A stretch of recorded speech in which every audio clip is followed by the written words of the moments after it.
Assalamualaikum warahmatullahi wabarakatuh. Selamat berjumpa lagi dalam mata pelajaran bahasa Indonesia.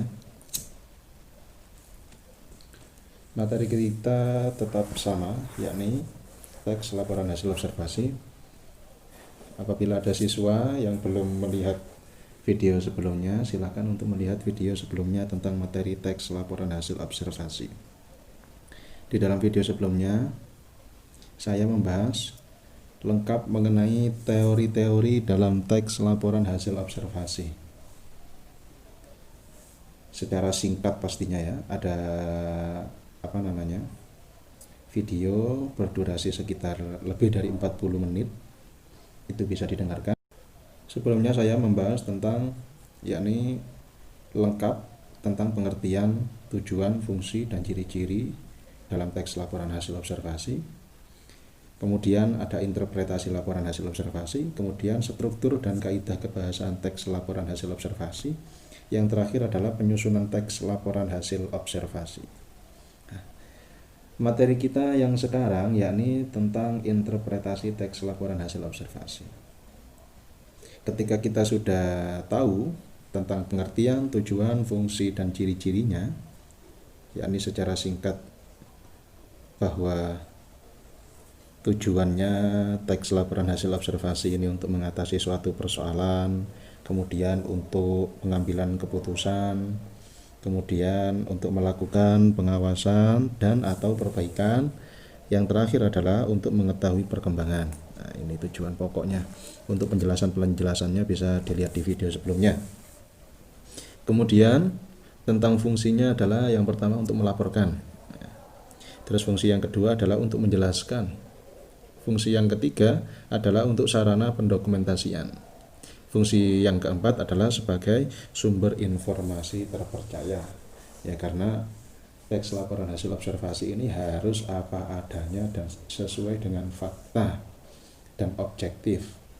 Jadi tidak boleh dalam teks laporan hasil observasi ini ada pendapat, ada pandangan pribadi dari seorang penulis tentang objek yang diamatinya.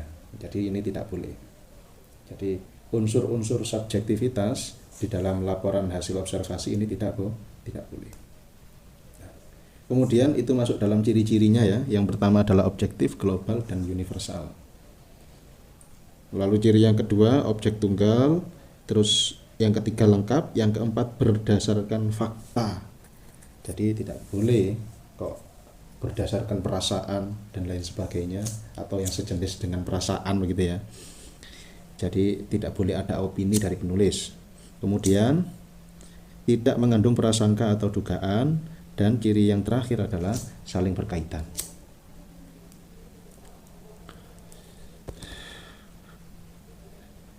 Dengan berbagai teori yang sudah saya sampaikan, kalau tanpa praktek ya teori hanya sebatas teori, kan begitu.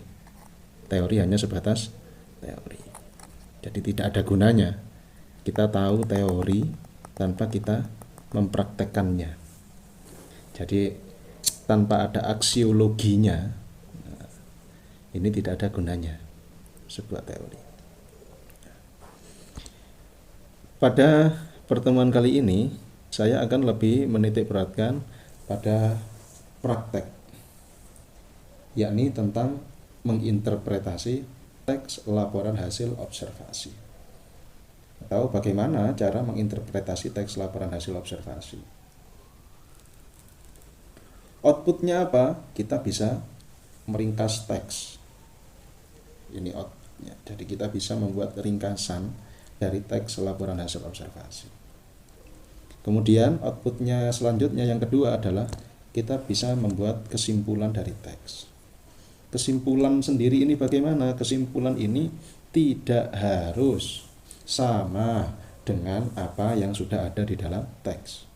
Kalimatnya tidak harus sama, tetapi pengertiannya harus sama. Jadi tidak boleh kita mengambil kesimpulan yang berbeda dari teks yang sudah ada. Tapi bahasanya bisa berbeda. Bisa difahami ya. Jadi kesimpulan ini tidak harus sama dengan teks yang sudah ada. Tetapi maksud dan maknanya harus sama dengan teks yang sudah ada. Jadi kalimatnya atau bahasanya ini bisa kamu susun dengan bahasamu sendiri.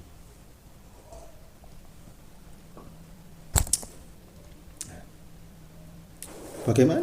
Yakni yang pertama harus memahami teks. Jadi secara garis besar kerangka-kerangkanya apa saja ini harus dipahami dengan baik. Yang kedua, menemukan pokok-pokok informasi dalam teks tersebut di dalam setiap paragrafnya. Jadi di dalam paragraf ini kan ada induktif dan deduktif. Kalian sudah pasti memahami mengenai induktif dan deduktif, begitu kan ya. Jadi kalian harus menemukan pokok-pokok informasi atau kalimat pokoknya dalam paragraf ini apa. Kalimat pokok dalam paragraf pertama apa, kalimat pokok dalam paragraf kedua apa, kalimat pokok dalam paragraf ketiga ini apa, kalimat pokoknya. Dan gagasan pokoknya apa. Jadi pada video sebelumnya saya sudah menyampaikan mengenai gagasan pokok dan gagasan utama. Jadi jangan bingung ketika ada istilah gagasan pokok dan gagasan utama. Ini sebenarnya sama. Begitu juga dengan kalimat utama dan kalimat pokok. Kalau gagasan utama atau gagasan pokok ini merupakan ide dasar dari wacana atau dari teks tersebut.